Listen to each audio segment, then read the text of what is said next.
Okay, let's unpack this idea. Imagine a really simple habit, something that maybe takes just 5 hours a week. Right. But it seems to be this common thread, among some incredibly successful people. Mm-hmm. And we're not talking about some magic trick. We're just like working yourself into the ground. No, not at all. It's more subtle than that, a kind of deliberate practice. Exactly. It's called the 5-hour rule. Mm-hmm. And the core idea is, well, it's surprisingly simple. Just dedicate one focused hour every weekday to learning. 5 hours a week. That's it. A consistent, kind of modest investment, but with potentially huge long-term payoffs. Absolutely. The returns can be extraordinary over time. So for this deep dive, we looked at transcripts from YouTube videos talking all about this rule. Yeah, different perspectives on how it works and who uses it. Figures like Bill Gates, Oprah, Warren Buffett, they apparently live by some version of this. Right. So our mission today is really to get to the heart of it. Where did it come from? What are the key parts? The pillars, yeah. Exactly, the pillars. And crucially, how could you actually do this? How can you make it work in a real busy life? And why does this seemingly small thing seem to make such a big difference for these super accomplished people? Let's dig in. Okay, so origins first. Where did this whole concept even start? It doesn't really sound like a modern, corporate buzzword. No, it definitely doesn't. It actually goes way back. You can trace the core idea to Benjamin Franklin. Ben Franklin, really? Founding father, inventor, Yeah. and deliberate learner. Absolutely. He was obsessed with self-improvement. He knew that constantly learning, staying curious was fundamental to, everything he wanted to achieve. And he was apparently very structured about his time, wasn't he? The sources mentioned his daily routine. Oh, incredibly meticulous, yeah. If you look at his autobiography, he scheduled specific time each day for what he called prosecuting the present study. Prosecuting the present study. I like that. It wasn't just casual reading. It was scheduled, focused learning time, whether it was languages, science, whatever. It was a priority, non-negotiable. And his method? It sounds familiar. Reading, thinking about things, trying stuff out. Exactly. Reading, reflection, experimentation. Those are the foundations right there. Wow. And he didn't just do it alone. He started that group, the Junto Club. Ah, yes. Which was all about mutual improvement, discussing ideas, sharing knowledge, challenging each other. Kind of an early mastermind group, really, applying what they learned. What strikes me about Franklin's way and the rule itself is how simple it feels. Like, it's not some complicated system only geniuses can use, just 5 hours. That's its strength, isn't it? It's accessibility. Anyone can find 5 hours a week if they prioritize it. Mm-hmm. And Franklin seemed to get this early on. The real power is in the cumulative effect. It compounds. Wow. Like compound interest, but for your brain. Exactly like compound interest. Small, consistent inputs building on each other over time, that leads to exponential growth in knowledge and capability. It's that long-term view. So that's maybe the secret part, that quiet, consistent effort that others might just skip because it doesn't look like work. I think so. That compounding effect is what separates people who just work hard from those who achieve truly remarkable things through deliberate growth. It's a principle you see again and again from Franklin right up to today's innovators. Okay, so the idea is simple. It's got a historical roots. But let's be real. In today's world, finding any dedicated time feels like the main problem. Everyone says, I'm too busy. That is the big hurdle, isn't it? That feeling of just being constantly swamped. We kind of wear busy like a badge of honor sometimes. But often, busy just means we're reacting all the time, not actually being productive or, intentional about our growth. Yet, you look at these incredibly busy people, the Gateses and Buffetts of the world. They somehow make the time. They see it as a crucial investment, not a luxury. Our sources really hammer this home. Bill Gates reading, 50 books a year? Yeah, something like that. Warren Buffett spending 5 or 6 hours a day reading reports, books, news, hours. Wow. Elon Musk. He basically taught himself rocket science and automotive engineering largely through reading and experimenting. These are people with insane demands on their time. So it's not really about having time, but how you value and manage the time you do have. Precisely. They treat learning time as sacred.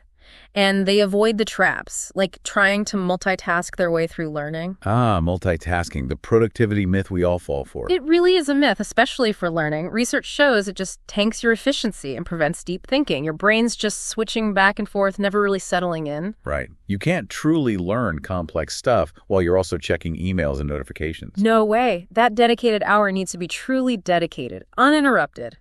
Focused. So how do they protect that time? Is there a practical trick? Time blocking seems to be the key strategy.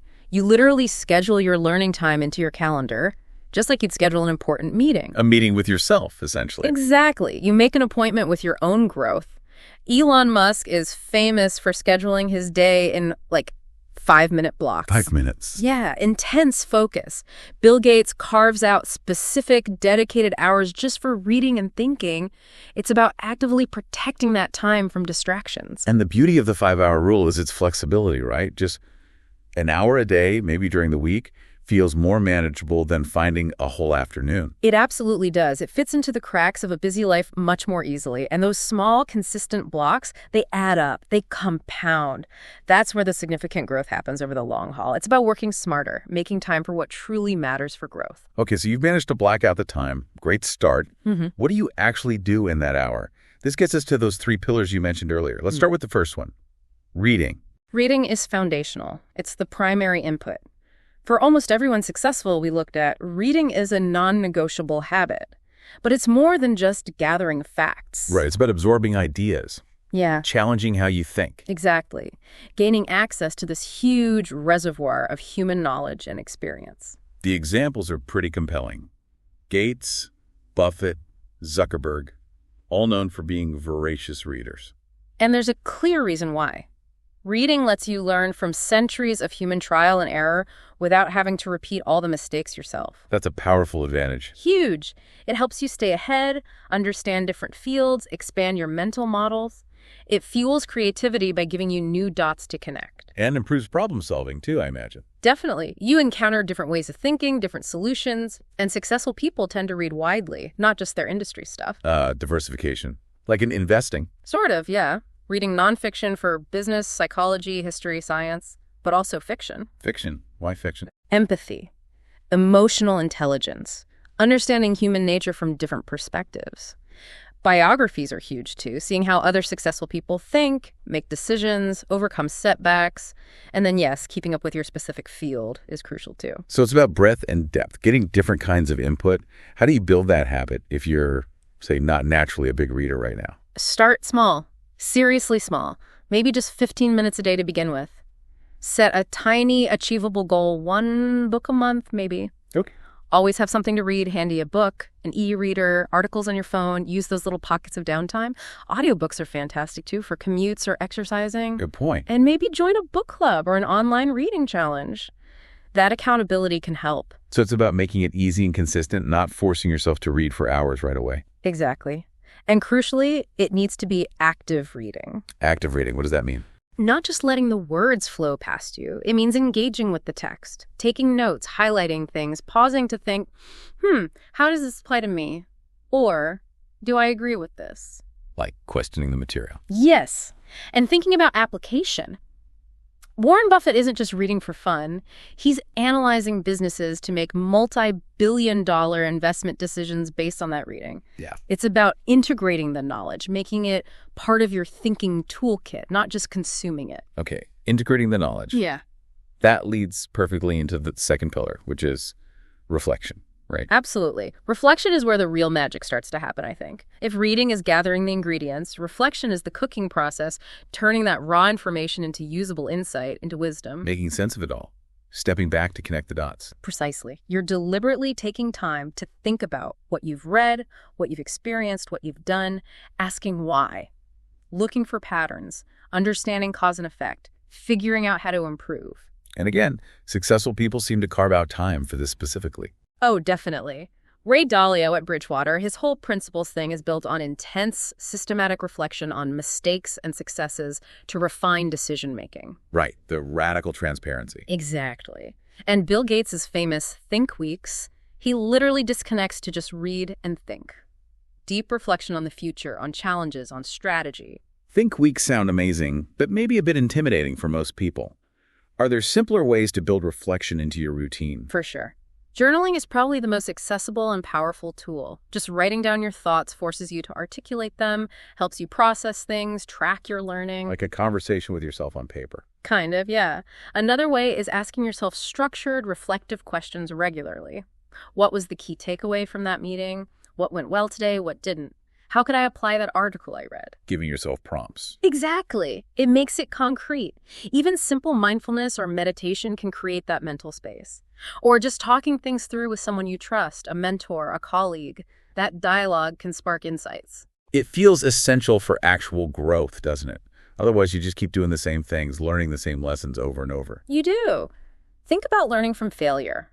Without reflection, a failed project is just a failure. With reflection, it becomes a valuable lesson. Companies do postmortems for this reason. Athletes review game tape. It might be uncomfortable facing your mistakes, but that discomfort is where growth happens. Successful people prioritize reflection because it unlocks those critical insights that drive improvement. Okay, so pillar 1, reading gathers knowledge. Pillar 2, reflection turns it into wisdom. What's the third pillar? Where does it go from there? Pillar 3 is experimentation. This is where you take that knowledge and wisdom and put it into practice. It's the action step, testing ideas in the real world. Where the rubber meets the road, as you said. Exactly. This is what turns learning into doing, knowing into creating. Experimentation is how you test assumptions, learn what actually works, and drive innovation. It separates the thinkers from the doers, maybe. Or rather, it connects the thinking to the doing. Look at the great innovators, Thomas Edison, Einstein, Elon Musk again. They weren't just theorists, they were obsessive experimenters. Edison and the light bulb. Yeah. Thousands of tries, right? Obviously. He famously saw each failure as learning one more way not to do it. That's the experimenter's mindset. Musk constantly pushes boundaries at SpaceX and Tesla through rapid iteration and testing, accepting that some experiments won't pan out. Okay, building rockets is one thing. Yeah. But how does experimentation apply on a more everyday level? Yeah. Can you experiment without huge risks? Absolutely. Experimentation doesn't have to be world-changing. Start small. Try a new approach to a recurring problem at work. Test a different way to manage your email for a week. Try out a communication technique you read about. Low-stakes tests. Exactly. Design small experiments where failure isn't catastrophic, but the potential learning is high. And this is key, track the results. Like a mini-scientist. Hypothesis, test, observe. You got it. What worked? What didn't? Why?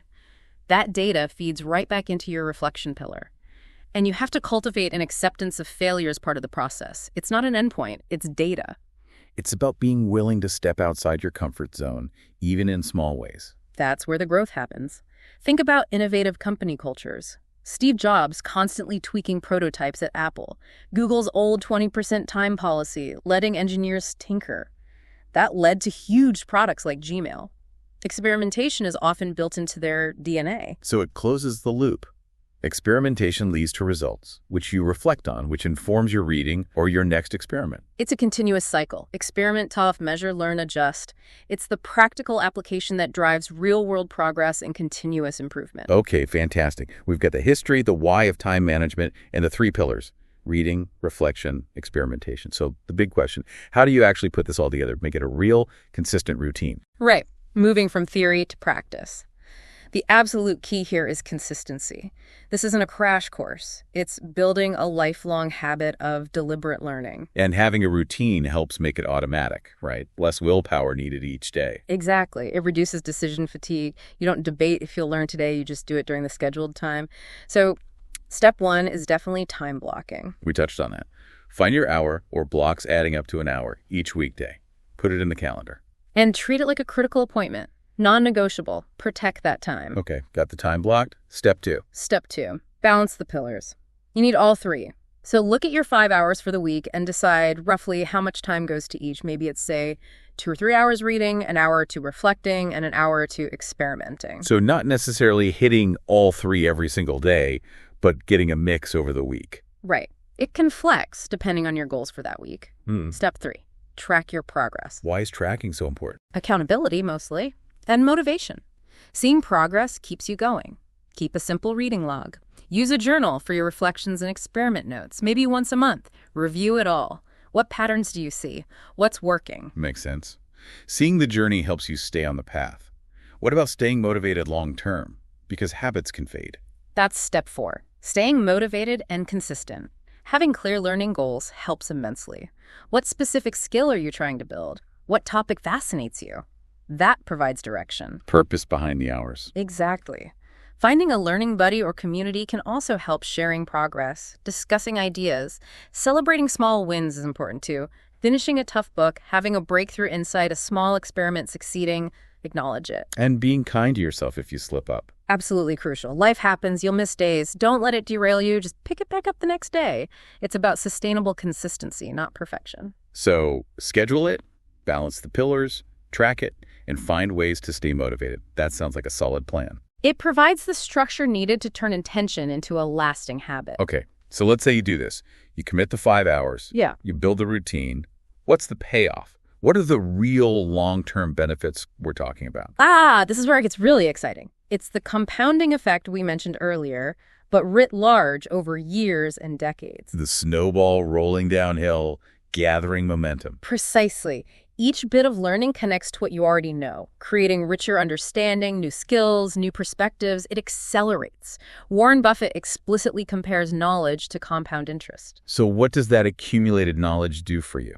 The sources point to several major benefits. Firstly, huge personal growth and self-awareness. Reflection, especially, helps you understand yourself, much better strengths, weaknesses, values, triggers. Makes you more adaptable too, I bet. Definitely. In a world that changes so fast, adaptability is maybe the most valuable skill. This practice builds it. You're constantly learning, adjusting, becoming better equipped to handle whatever comes your way. That's a hallmark of successful people. And there are obvious workplace benefits, right? Yeah. Staying relevant. Huge benefits. You stay competitive. You learn new skills faster. You become a more valuable asset. Think back to Musk teaching himself rocket science. That's extreme, but the principle applies. Self-directed learning positions you powerfully. And innovation clearly springs from this cycle, the experimentation piece. Directly. Consistent testing, learning from failures. That's the engine of innovation, whether personal or organizational, like we saw with Apple or Google. It must improve decision-making, too. Significantly. More reading means more data, more perspectives. More reflection means deeper understanding. You move beyond gut feelings or narrow viewpoints. Jeff Bezos is known for that kind of deliberate, data-informed, yet reflective decision-making. And creativity, problem-solving. Massively enhanced. You're training your brain to make connections between seemingly unrelated fields, drawing inspiration from diverse sources, like Steve Jobs did with calligraphy influencing computer fonts. You build a bigger toolkit for tackling challenges. It sounds like the biggest benefit, though, might be developing the mindset itself, becoming a lifelong learner. I think that's absolutely right. It stops being something you do and becomes part of who you are. You cultivate curiosity, resilience, and openness to change. Learning isn't a phase, it's an ongoing journey. And all these things, adaptability, decision-making, creativity, the mindset, they all feed into each other, compounding the overall effect. Exactly, leading to greater success, however you define it, and likely greater fulfillment, too. Wow. Okay, so let's try and wrap this up. The 5-hour rule. It sounds like fundamentally a commitment to lifelong learning. That's a great way to put it. A structured commitment using those 3 pillars: reading, reflection, and experimentation. And it's not just for billionaires or geniuses. It really seems like a blueprint anyone can use if they want to unlock their potential. Absolutely accessible. Reading fills the tank with knowledge. Reflection refines it into wisdom. Experimentation puts that wisdom into action, driving innovation and real-world results. That's the cycle. And the long-term impact is profound. That compounding growth, being more adaptable, more creative, making better choices, and embedding that lifelong learning mindset. All stemming from that consistent, deliberate practice. It's powerful because it's simple and consistent for just 5 focused hours a week. A small investment for potentially life-changing returns. So lifelong learning isn't really a destination you arrive at, is it? It's the journey. It's the journey. Always more to learn, to understand, to try. Okay, well, based on everything we've discussed today, that compounding power, the simplicity, here's something for you, the listener, to think about. What is just one tiny piece of learning, one small idea you could perhaps read about or reflect on something that happened today or even try a tiny experiment with starting this week? Just one small thing. How could that single small start, maybe just 10 or 15 minutes, begin to change your path?